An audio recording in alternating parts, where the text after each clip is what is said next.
오늘 하나님의 말씀은 열왕기상 22장 29절로 53절 단락의 말씀입니다. 목자 없는 양이라는 제목으로 살펴봅니다.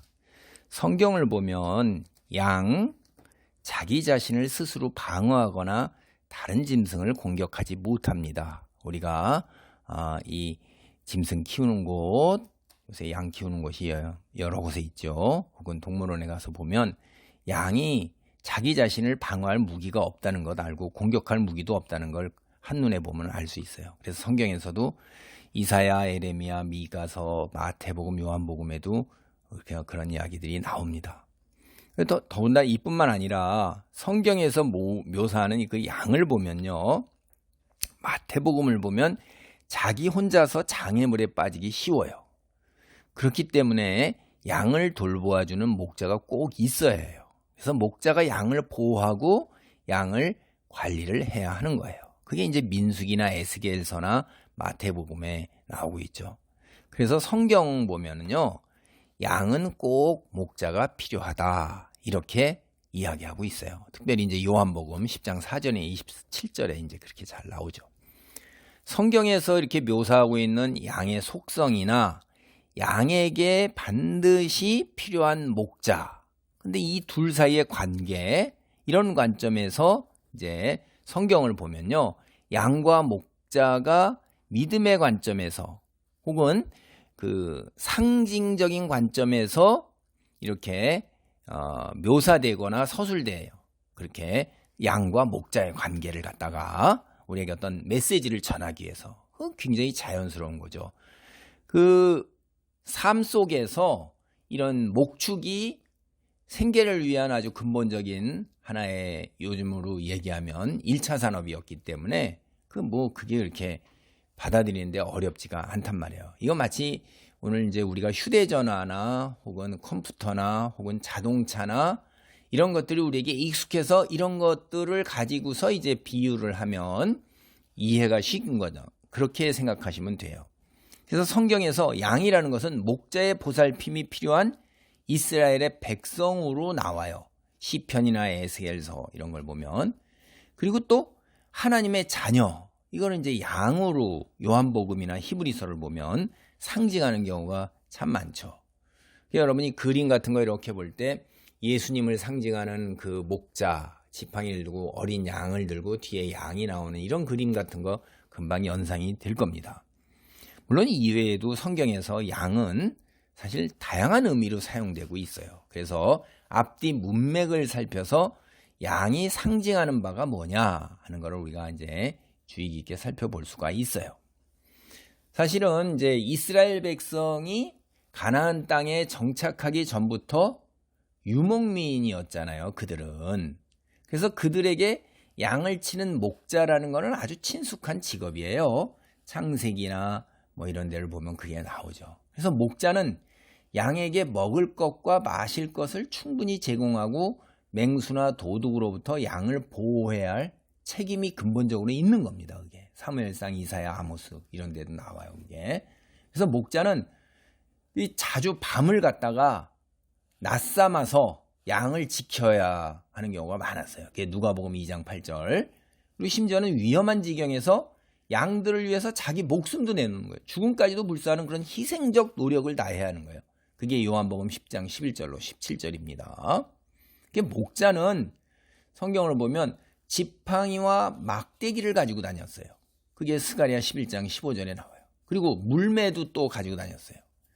이게 그래서 이 물매, 여러분 이 이스라엘 그 사람들은요, 이 물맷돌을 다윗만 물맷돌을 쓴 게 아니라 그 물맷돌 쓰는 것이 거의 일상화되어 있는 거예요, 이게. 그래서 그거 양들을 갖다 맹수와 도둑으로부터 보호하는데 이 물맷돌 맞으면 치명타를 입는 경우가 많습니다. 그게 무서운 무기예요. 다윗이 골리앗을 물리친 것처럼 사무엘상 17장 40절에 이제 보면 나오죠. 성경에서 이 양이라는 것은 목자가 없으면 꼴을 얻지 못해요. 그리고 생명까지도 위태로운 거예요. 그러니까 목자와 양의 이러한 관계 때문에 목자는 비유적으로 성경에서 당신의 백성을 생명으로 인도하시는 하나님을 상징해요. 시편 23편 1절이나 이사야 40장 11절에 그런 거죠. 또는 백성을 지키고 보호해야 할 하나님께서 세우신 지도자들이에요. 이 목자가 사무엘하 5장 2절이나 시편 78장 70절로 72절, 이사야서 44장 28절, 예레미야서 3장 15절, 23장 4절이 그렇게 나옵니다. 그리고 또 이 그릇된 지도자의 폭정에 시달리는 백성을 뭐라고 그러냐면 목자 없는 양, 이렇게 표현하기도 했어요. 이게 마태복음 9장 36절에 나오는 표현입니다. 예수님께서는 공생애 동안에 당신을 따르는 무리들을 보시고 그들이 목자 없는 양 같다고 말씀하셨어요. 그래서 그들을 불쌍하게 여기셨고 그들에게 여러 가지 가르침을 주시면서 또한 그들을 사랑하셨어요. 마가복음 6장 34절 보면 그러죠. 그리고 히브리서에서는 그리스도를 가리켜서 뭐라고 그러냐면 양들의 목자 중에 가장 큰 목자이신 우리 주 예수, 3장 20절 히브리서, 혹은 목자들의 우두머리, 목자장, 베드로전서 5장 4절, 이렇게까지 말해요. 이제 제가 이걸 요약하면 다시 신약 성경은요, 목자다 그러면 목숨을 버리면서까지 택한 백성을 아끼고 사랑하고 또 그의 백성을 영생의 나라로 인도하시는 예수 그리스도, 이게 마태복음 26장 31절, 요한복음 10장 1절로 18절, 히브리서 13장 20절, 그리고 또 그분이 친히 세우신 교회를 돌보도록 그분으로부터 그 섬기고 돌보는 사명을 부여받은 교회 지도자들을 갖다가 목자로, 이게 사도행전 20장 28절로 30절이나 베드로전서 5장 2절로 4절, 그런 걸 가리키는 호칭으로 사용되었어요. 오늘 본문 열왕기상 22장 29절로 53절 단락, 여기에 보면 아합이 죽고 그 다음에 남유다 왕국과 북이스라엘의 왕들에 관해서 이야기를 해요. 그런데 목자 없는 양, 이런 구절이 나오고 있어요. 그래서 오늘 초점을 목자 없는 양, 여기에 맞춰서 하나님이 우리에게 주시고자 하는 가르침 교훈이 뭔가 하는 것을 살펴보고자 합니다. 먼저 열왕기상 22장 29절로 40절, 이 단락이 아합의 죽음에 관한 이야기인데 29절로 31절을 보겠습니다. 이스라엘의 왕과 유다의 여호사밧 왕이 길르앗 라못으로 올라가니라. 이스라엘의 왕이 여호사밧에게 이르되 나는 변장하고 전쟁터로 들어가려 하노니 당신은 왕복을 입으소서 하고, 이스라엘의 왕이 변장하고 전쟁터로 들어가니라. 아람 왕이 그의 병거의 지휘관 32명에게 명령하여 이르기를 너희는 작은 자나 큰 자와 더불어 싸우지 말고 오직 이스라엘 왕과 싸우라 한지라. 이 배경 우리가 다 아는 거죠. 이제 아합을, 북이스라엘 왕 아합을 쳐들어온 벤하닷을 두 번이나 물리치고 벤하닷을 살려줄 때 벤하닷이 이스라엘의 그 빼앗은 땅과 그 다음에 자기 수도에 이스라엘이 장사할 수 있는 상가거리를 만들어주겠다고 그랬는데 3년이 지나도록 아무 저희가 없어요. 그래서 이스라엘 왕이 유다의 여호사밧 왕과 혼인관계에 있었는데 아합 왕이 여호사밧 왕이 올라오니까 이제 길르앗 라못, 여기가 아주 요충지니까 여기를 벤하닷을 쳐서 빼앗자, 이렇게 해가지고선 이제 싸우러 나갈 때 벤하닷은요 이 전쟁을 뭐라고 그러냐면 그 자기 수치와 모욕, 해서 이제 이 이스라엘 왕이 쳐들어오잖아요. 그러니까 이 전쟁은 이스라엘 왕만 죽이면 거기에 개인적 원한을 갖는 거예요. 딴 거 필요 없어요. 그러니까 자기 이 아람, 시리아가 그 일대 굉장히 넓은 지역에 그 32명의 그 왕들이 있는 거죠. 이게 도시 국가니까 그 연합해서. 근데 벤하닷이 거기에 이제 가장 큰 다 거느린 왕인데 오로지 이스라엘 왕만 죽여라 이런 거죠. 딴 사람들하고 싸우지 말라. 그러니까 이제 넌 여기서 죽으니까 싸우지 말라, 이렇게 하나님께서 예언자를 보내서 얘기를 했음에도 불구하고 아합은 그를 믿지 않으니까 애당초. 그러면 여호사밧은 하나님을 믿는 경건한 사람인데 대부분 경건해요. 그런데도 불구하고 전쟁터로 나간단 말이에요. 그러니까 이 아합이 찜찜해가지고선 군사 복장으로 싹 하고 왕복은 이제 왜 전쟁에 나오면 장수나 왕은 이 갑옷이 다르잖아요. 당신 그걸 입어라. 그러니까 이제 이 아람 왕의 그 지휘관들이 다 여호사밧을 죽이려고 그냥 떼가지로 담배대니까 나 아합 아니야. 나 이스라엘 왕 아니야. 이래가지고 보니까 아니니까 되돌이키고 쫓아가지도 않고 전쟁하고 그러다가 우연히 이제 이게 뒤에 사건이 또 벌어지죠. 그래서 그 아합과 여호사밧 다시 제가 말씀드립니다. 아람 시리아를 치려할 때 아세라 선지자들이 이제 거짓 예언인데 여호와의 선지자 미가야예요. 이분 여호사밧이 요청해서 불러온. 근데 아합이 죽을 것 예언하니까 아합이 화를 벌컥 내면서 출정에 앞서서 재수 없는 미가야 이렇게 하면서 감옥에 가둔 거예요. 그리고 미가의 말이 마음에 걸려서 이제 잔머리 세상적으로 굴려서 다시 이제 변장해서 만일의 사태를 대비했는데 이 아합이 자신이 베나닷도 속이고 여호와도 속이고 미가에게 말한 운명까지 속일 거다 이렇게 하면 생각하는 거죠. 그러니까 그렇게 하는 거죠. 일반 병사를 변장하고 여호사밧에게 왕의 복장을 하라고 부탁한 거 이제 그렇게 한 거예요. 근데 이제 이 변장술이라는 게 여러분 성경을 보면 굉장히 안 좋습니다. 이게 마치 이제 한 선지자가 변장을 하고 이 아합을 만났던 이야기가 바로 20장 35절로 42절 단락에 나와요. 크게 변장술을 하는데 그 안 좋은 이야기 나오잖아요. 그리고 또 이스라엘 왕궁에서 변장술을 사용한 사람이 이게 별로 좋지가 않아요. 사울이 변장을 하고 엔돌에 신접한 여인을 찾아갔죠. 이것도 안 좋은 거고. 또 북이스라엘의 첫 왕 여로보암도 아내를 변장시켜서 선지자 아이야를 찾아가려 그렇게 했던 적이 있어요. 이것도 안 좋은 이야기예요. 어쨌든 이 변장술이라는 것 자체가 굉장히 안 좋다 이 말이에요. 이 변장하는 게 이게 안 좋은 결과를 벌써 다 전조하고 있는 겁니다. 암시하는 거죠. 본문 전투에 나오는 아합의 변장술 처음에 잘 통하는 것 같았는데 왕복을 입고 출전했던 여호사밧이 이제 이스라엘 왕으로 오인돼서 죽을 고비를 맞는데 시리아 장군인 32명이 이런 사람들이 아합이 아닌 거라고 더 이상 그를 쫓지 않는 거예요. 상대를 안 하고. 그래서 제가 말씀드리지만 이 본문 보통 전쟁이 국가의 영토를 빼앗거나 뭐 하는 건데 나라와 나라 사이 전쟁 그거죠. 근데 이건 오직 아합을 죽이기 위한 목적을 가진 전쟁이에요. 이게 아람 왕 베나닷이 군사들에게 너희는 작은 자나 큰 자와 더불어 싸우지 말고 오직 이스라엘 왕과 싸우라. 이 말에서 우리가 이 사실을 확인할 수 있는 거예요. 만약에 이 전쟁이 정상적이다. 그러면 적군의 우두머리 여호사밧도 죽여야 되는 거예요. 근데 그를 죽이겠다는 아람 군대가 그가 아합이 아니라는 사실 그걸 깨닫자마자 그냥 그를 살려보내주는 거예요. 그러니까 아람 군대는 오직 아합만을 죽이기 위한 전쟁을 하는 거예요. 여기서 아람 군대가 사실 누구 손에 붙들린 거예요? 여호와께서 아합을 죽이기에 사용하는 도구다라는 걸 우리는 깨달을 수가 있는 겁니다. 이렇게 악한 자도 하나님께서는 들어서 사용하시는 경우가 성경에 적지 않게 나옵니다. 그래서 여호와께서 아주 희한한 방법으로 아합을 죽이신 겁니다.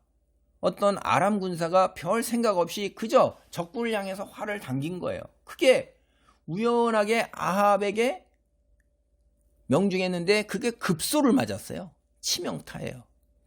근데 사실 이 당시 군인이 입었던 갑옷은 통갑옷이 아니라 여러 개의 작은 쇠 조각을 계속 이렇게 비늘처럼 이어 만든 거예요. 그러니까 그 이음새 사이로 활이 뚫고 간 거예요. 이게 아합이 변장을 해서 아람 군대를 속일 수는 있었어요. 그런데 여호와께서 결정하신 운명은 따돌릴 수가 없는 거예요. 그러니까 인간 피조물은 신들의 위에 있지를 못한 거예요. 이게 어리석은 거죠. 이제 열왕기상 22장 35절로 36절 말씀을 봅니다. 이날에 전쟁이 맹렬하였으므로 왕이 병거 가운데 붙들려 서서 아람 사람을 막다가 저녁에 이르러 죽었는데 상처에 피가 흘러 병거 바닥에 고였더라. 해가 진력에 진중에서 외치는 소리가 있어 이르되 각기 성읍으로 또는 각기 본향으로 가라 하더라. 치명적인 부상을 입었는데 전쟁이 얼마나 치열한지 전쟁터를 빠져나올 수가 없어요. 하루 종일 병거를 타고 아람 군대와 싸우느라고 치료도 받지 못해요. 결국 저녁 무렵에 죽였는데 사인은 여기서 보면 과다출혈이에요. 죽는데 하루 종일 이 고통에 시달리가 죽은 거예요. 피를 흘리면서 그 속에서 그냥 숨이 딱 끊어지는 게 아니라 악한 자가 고통 속에서 처절하게 몸부림치다가 죽은 것입니다. 여러분, 이 아합의 고통스러운 죽음을 보세요. 우리로 하여금 죄의 값이 얼마나 무서운가. 그 고통을 다 누려 그게 우리 생각하게 만들어요. 여호와께서 예언한 그대로 아합과 이스라엘에게 이루어졌어요.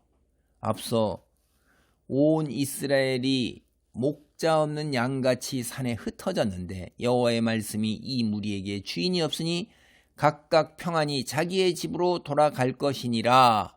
이렇게 하나님께서 미가야에게 예언을 주셨고 미가야도 그렇게 예언을 하나님께 받은 대로 선포했는데 그게 그대로 이루어졌잖아요. 해질녘에 이제 아합이 죽자 진중에서 각자 자기가 사는 성읍 그리고 본향으로 돌아가라 이렇게 외치는 소리가 난 거예요. 이스라엘 군대가 그냥 다 각자 집으로 돌아간 겁니다. 가는데 누가 막겠어요? 우두머리가 없는데. 그래서 아합이 죽는 바람에 이스라엘 백성은 목자 없는 양 같은 신세가 된 거예요. 목자 없는 양 같은 신세가 된 거죠. 전쟁이 끝난 후에 사람들이 이제 아합의 시체를 가지고 사마리아로 돌아와서 묻었어요. 그러면서 그의 갑옷과 병거를 사마리아 못에서 물로 씻는 겁니다. 개들이 그 피를 핥는 거예요. 이거 앞서서 이미 벌써 하나님께서 나봇의 포도원을 빼앗았을 때 이들이 억울한 나봇을 위증자를 세워가지고 죽여서 빼앗았을 때 예언을 한 그 예언대로 그대로 다 된 겁니다. 사실 그 못이 뭐냐면 되게 역설적이죠. 아합과 이세벨이 섬기는 신전이 있으면 거기에 여제사장들이 있는데 그 여제사장들은 기록을 보면 그게 창녀예요. 신전에 제사 드리러 오는 사람한테 말이 여제사장이지 몸 판단 말이에요. 그러니까 신전에 제사 드리러 오는 거예요. 이거 참 기가 막힌 거죠. 쾌락을 쫓고 인간이 자기 중심적이면 세상이면 이따위 짓이나 하면서 신을 섬기는데 다 세상 사람들은 이게 뭐 그걸 거부하겠어요. 하나님을 바로 믿지 않는 사람은 그걸 거부하지 않죠. 남자나 여자나 할 것 없이 다 신전에 왔고 그 모양인 거예요. 목욕하는 곳이에요. 개들이 그 창녀들이. 죽은 아합의 피나 아합과 이세벨이 그 지들이 거룩하게 여겼던 그 여제사장들이 목욕하는 곳이면 사실 얼마나 거룩한 거예요. 근데 지들의 피로 부정하게 자기가 만드는 거예요. 역설적이죠. 되게 웃기는 거예요. 이게 세상에 하나님을 외면한 자들의 하는 행태고 결과예요. 모두가 여호와의 심판인 것입니다. 열왕기상 22장 41절로 이제 50절 단락은 남유다 왕 여호사밧의 이야기예요. 48절을 보겠습니다. 여호사밧이 그의 아버지 아사의 모든 길로 행하며 돌이키지 아니하고 여호와 앞에서 정직히 행하였으나 산당은 패하지 아니하였으므로 백성이 아직도 산당에서 제사를 드리며 분향하였더라. 여호사밧은요, 이 남유다 왕국에서 상위에 들어가는 경건한 왕이에요. 그런데 100%가 아니라는 거였죠. 산당은 패하지 아니었어요. 아사도 상당히 경건한 왕인데 아버지를 따라서 그렇게 경건한 왕이란 말이에요. 여호사밧이라는 이름 자체가 여호와께서 심판하신다 이런 거죠. 그는 35세의 왕이 되어서 25년간 통치한 겁니다. 여호와 보시기에 신앙의 사람이어서 이제 46절을 보면 성전의 남창들을 모두 다 내쫓았어요. 제가 말씀드렸죠. 도대체 세상적이라면 이 소위 세상 우상들을 섬기는 신이라는 게 그게 창녀나 남창이나 이게 있는 거예요. 이게 기가 막힌 거예요. 이게 수천 년 전에도 이 모양이 이 꼴이에요. 오늘날 뭐 어쩌고 저쩌고 하는 게 아니라 다 똑같다 이 말이에요. 사람의 사는 양식이 바뀌었을 뿐이지 그 본성에서 성적으로 육체적으로 쾌락 쫓는 거 그리고 그런 거 같은 게 하나도 달라진 게 없어요. 그렇게 타락시키는 거예요, 사탄은. 그의 정책이 이제 사실은 여호와를 사랑한 거를 우리가 여기서 볼 수 있는데, 아쉬운 게 좀 더 한 걸음 더 나아가고 온전하면 좋았을 텐데 산당을 제거하지 않아서 산당에서 또 그 모양으로 이런 일들이 다 벌어지는 겁니다. 그게 43절이에요. 열왕기에서 남유다 왕국의 몇몇 왕들만 여호와 보시기에 긍정적 평가를 받고 그 나머지는 그렇지 않습니다. 북이스라엘은 한 명도 그런 사람이 없어요. 그렇지만 오직 두 사람만이 산당을 제거했는데, 그러니까 더 온전한 거죠. 히스기야하고 요시야예요. 성경 보면요, 하나님께서 이 두 왕의 공로를 인정합니다. 이들은 전에도 없었고 후에도 없는 훌륭한 왕이다, 이렇게 하나님께서 말씀하고 계셔요. 여호사밧도 상당히 괜찮은 왕이지만 산당을 폐하지 않은 것 보면 그게 참 아쉬운 거고, 또 아합과 같이 이스라엘 역사의 전후무한 악한 왕이에요. 이게 이세벨은 완전 사탄이라고 우리가 볼 수 있는 거 아니에요. 응? 그와 사돈을 맺었다는 게, 그리고 그와 아람을 치는 전쟁 하나님께서 하지 말라는데도 수행한단 말이에요. 이게 오점이란 말이에요, 신앙에서. 참 안타깝죠? 여호사밧 왕 같은 경우가 사실 우린 여기를 보면서 뭘 봐야 돼요? 나를 돌아봐야 돼요. 믿음으로 사는 길이 현실적으로 그리 만만하거나 쉽거나 녹록하다, 이런 게 아니더구나라는 걸 우리가 알 수가 있는 거예요, 여기서. 나도 경험적으로 살아보면 알잖아요. 우리가 언제나 늘 현실 속에서 이 적지 않은 그리스도인이 여호사밧의 경우처럼 어떤 경우는 하나님 말씀을 따르는데, 대부분 경우에, 근데 어떤 경우에는 세상을 따르는 일이 흔하다 이 말이에요. 그게 결정적일 때 그렇단 말이에요. 결정적으로 내게 손해가 크거나, 또 어떤 경우에 자기 사람마다 다 그걸 더 중요하게 생각할 때 신앙을 타협한단 말이에요. 그게 오죽하면 하나님께서 우리한테 뭐라고 그러세요? 차든지 더웁든지 하라고 말씀하신단 말이에요. 이쪽과 저쪽 양다리를 걸친 사람, 이걸 미지근하다고 한단 말이에요. 그리고 내친다, 이렇게 말씀하셔요. 요한계시록 3장 15절로 16절입니다. 내가 네 행위를 아노니 내가 차지도 아니하고 뜨겁지도 아니하도다. 내가 차든지 뜨겁든지 하기를 원하노라. 내가 이같이 미지근하여 뜨겁지도 아니하고 차지도 아니하니 내 입에서 너를 토하여 버리리라. 이 여호사밧은요, 에돔에 대한 유다의 주권을 회복했어요. 그리고 나서 이제 또, 그러니까 이 신앙에서 이 한 틈이 있잖아요. 그 틈을 파고 들어오는 겁니다. 솔로몬처럼 이제 선박업에 뛰어들어서 에시온 게발이라는 곳에서 다시스 선단을 만들어서 오벨로 보내는데, 이 금이에요. 오벨, 금일로 아주 유명한 겁니다. 오빌이 배들이 파손하는 바람에 성공하지 못한 거예요. 역대하 20장 35절로 37절을 보면 왜 여호사밧이 이렇게 실패하게 됐느냐, 이 무역업, 선박에 뛰어들어서 해상 운송 무역, 그 이유가 아합의 아들 아하시아와 동업을 했기 때문이라고 그렇게 말하고 있습니다. 여호사밧은요, 신앙의 인물입니다. 근데 한편으로 하나님 보시는데 악한 집안과 사탄의 집안이죠. 손을 잡고 남유다 왕국의 경제적 부흥을 꿈꾼 거예요. 이 현실적인 것도 곁따라서 신앙적이면서 곁따라 그렇게 하는 거예요.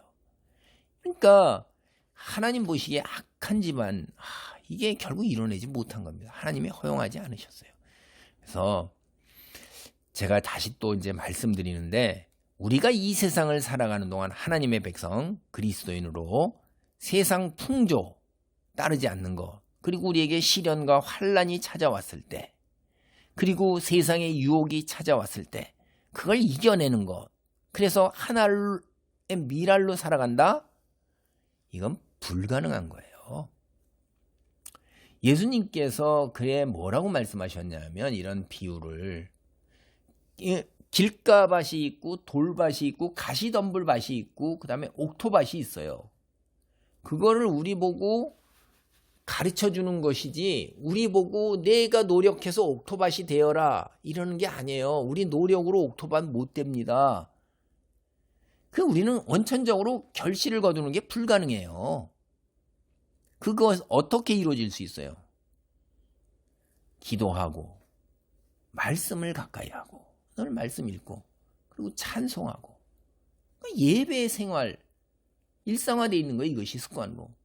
그래서 성령이 충만할 때 성령의 능력을 덧입어서 가능한 거예요. 예수의 이름으로 기도하면 어둠이 물러가잖아요.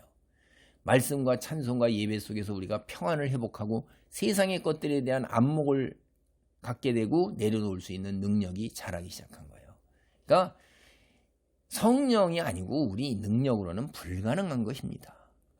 열왕기상 22장 51절로 53절 북이스라엘 왕 아하시아에 관한 이야기예요. 51절을 보겠습니다.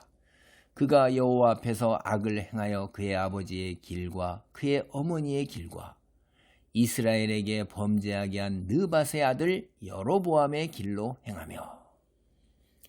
참 아합과 이세벨의 아들이 아하시아죠. 당연히 부모가 죽으니까 이제 뒤를 이어 왕이 되었죠. 그런데 그게 어디로 가겠습니까? 아버지 어머니처럼 북이스라엘의 왕이 되었는데 똑같은 거예요. 근데 그게 북이스라엘의 출발, 시조, 여로보암, 바알 섬기고 여호와 섬기지 않았는데 똑같은데 거기서 못 벗어나는 거예요. 참 슬픕니다. 이게 굉장히 역설적인 거예요. 이 아합과 이세벨도요, 여호와를 섬기지도 않아요. 바알과 아세라 섬기면서도 이름만큼은 신앙적으로 전했어요. 그 아하시아라는 이름이 여호와께서 붙잡으시다라는 거예요. 아버지 아합이나 어머니 이세벨, 이거 사탄이잖아요. 완전히 사탄. 성경에 나오는 사탄. 저는 뭐 이 사람들이 거의 1등 가는 사탄이라고 봐요. 사탄 3명 손꼽으라면 성경에서. 자식의 이름을 바알과 아세라가 아닌, 자기 이름은 이세벨은 바알이 들어가 있잖아요. 이세벨, 벨이 바알. 여호와의 이름을 넣어 지어줘. 자식의 이름을. 얼마나 가식적이고 위선적이에요. 참 진짜 참 그렇습니다. 아하시아가 여호와께 범죄한 행동으로 여호와의 진노를 샀어요. 53절을 보면. 그러니까 머지않아 여호와의 심판에 의해 부모처럼 처형될 것, 우리는 아는 거죠. 남유다 왕국 북이스라엘과 달리 종종 경건한 왕이 있었습니다. 그래서 아직 포기할 때가 아니에요. 북이스라엘은 소망이 없어요. 아니 여로보암 시작서부터 망할 때까지 우리는 다 알죠. 여호와를 섬기는 왕이 단 한 명도 없어요. 심지어요, 엘리야가 얼마나 예수님, 모세 이런 정도로 위대한 선지자란 말이에요. 모세, 오늘날도 유대, 히브리, 저희 이스라엘은요, 예수님을 안 믿어도 자기가 모세와 아브라함의 자손이라는 어마어마한 거예요, 그들은. 근데 엘리야가 그런 정도란 말이에요. 그런 선지자가 있어요. 그래도 타락해요. 세상으로부터 여호와께 마음을 돌리지 않는단 말이에요.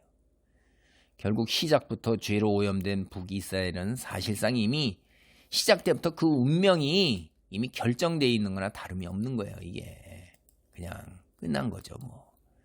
다만 그 시행이 언제냐 하는 게 문제였죠. 죄값을 치러야 하는 심판 자체가 사라진 건 아닙니다. 오늘 말씀을 정리합니다. 목자가 좋은 양을 만나는 게 참 큰 복이죠. 목자 입장에서. 근데 양들이 좋은 목자를 만난다. 이거는 말할 수 없이 더더욱 큰 복입니다. 지도자가 공동체 운명에 있어 결정적이기 때문에 더더욱 그런 거예요. 여러분이 소위 이제 세상의 교회, 우리가 신학적인 게 아니라 세상에 아무개 교회 할 때 내가 나가는 그 교회의 목자, 지도자가 정말로 하나님의 사람이면 굉장히 큰 복이죠. 근데 그 사람이 양다리를 걸친 사람이다. 이건 여러분은 망조가 들린 겁니다. 북이스라엘과 남유다의 왕들을 보면 지도자의 중요성이 굉장히 명료하게 드러나요. 예수님께서요, 바리새인들과 예루살렘 제사장들이 있음에도 불구하고 자신을 따르는 무리를 보고 뭐라고 하냐면 목자 없는 양 같음으로 인해서 불쌍히 여기신 거예요. 바리새인과 예루살렘 제사장이 있는데도 여러분이 속한 공동체의 사역자들이 바리새인들과 예루살렘 제사장 무리에 속하나요? 아니면 예수님의 제자들인가요? 만약 전자라면 그들뿐 아니라 예루살렘 바리새인하고 예루살렘 제사장 거의 니고데모와 아리마대 사람 요셉을 제외하고는 다 지옥에 간 겁니다. 여러분도 하나님의 백성이 아니라는 거예요. 그들을 섬기고 그들을 따랐던 무리들은 예수님을 못 박은 사람들이에요. 로마 정부와 로마 군인이 아니에요. 빌라도는 풀어주기 위해서 애를 쓰다가 나중에 타협한 거고요. 1차적으로 악한 자들이 오히려 하나님을 믿는 백성이라는 거예요. 오늘도 달라진 거 하나도 없어요. 예수님이 오늘날 세상에 오셔도 오늘날 교인들이 죽여요. 지도자들, 예루살렘 제사장 무리라면 소위 총회장과 노회장 무리들, 바리새인들, 목사들, 그들이 못 박는 거예요. 교인들 선동해서. 성경을 보면 그래요. 그들은 이 바리새인이나 예루살렘 제사장과 그들을 따르는 무리들은 본다고 하면서 하나님 말씀을 다 안다고 하면서 실제로는 하나님 말씀을 올바로 알지 못해요. 그리고 전하지도 못해요. 그래서 예수님이 뭐라고 그래요? 자신들뿐 아니라 다른 사람이 천국에 들어가는 문도 막아서 들어가지 못하게 한다고 했어요. 달리 표현하면 그들은요, 양들을 영원한 시간에 잇대어 사는 길, 즉 하나님께로 인도하는 게 아니에요. 지금 당장 이 세상에서 누리는 것들을 해결하는 길로 인도하고 있어요. 우리가 인생 여정을 마치고 잠시 후에 하나님 앞에 서는 날, 성경 말씀 뭐라고 하면 대반전이 일어난다고 그랬어요. 그레이트 리버션. 미국 가서 제가 여기에 엄청나게 충격을 받았습니다. 공부하면서. 네? 진면목이 그대로 드러나요. 어린아이와 같은 자들, 소외된 자들, 연약한 자들, 알지도 못하는 자들, 이런 자들이 큰 자로 대접을 받는 거예요. 하나님을 믿고 순수하게 하나님을 의지하는 자들이 큰 자로 귀하게 칭찬받는다고 성경이 얘기하고 있어요. 내가 목자 없는 양 같은 존재가 아닌가 판단해 봐야 됩니다. 참된 목자의 소리를 내가 듣고 따르는 것인지 스스로 판단해 봐야 돼요.